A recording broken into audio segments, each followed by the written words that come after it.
Pagbabasa ng kwento at pakikipagkaibigan, ginagawa. Ayoko pang pumasok sa paaralan, sabi ni Bzzz. Ang gusto ko'y gumuhit at magpinta kasama ang aking mga kaibigan. It's fun kasi mahilig din naman talaga ako sa mga bata. I actually go to a place na dito din sa Makati, yung kay Mang Nani, parang public library siya, marami mga bata pumupunta. So it's fun na I get to be with them, tas ang kukulit nila. Alam mo, hindi sila mahiyain. Magalang sila, pero makulit. So nakakataba ng puso, tas nakatawa silang lahat. Parang sobrang parang fulfilling na you get to be with kids like them.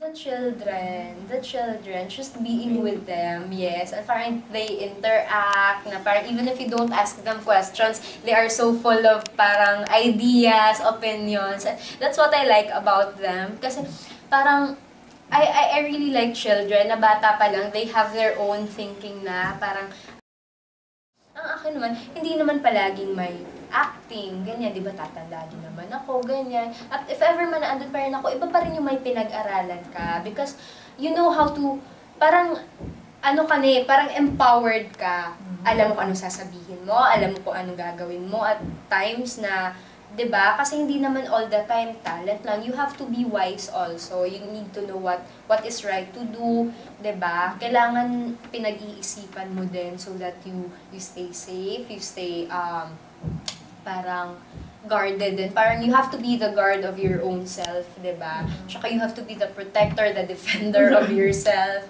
Yeah, so iba talaga yung may pinag-aralan.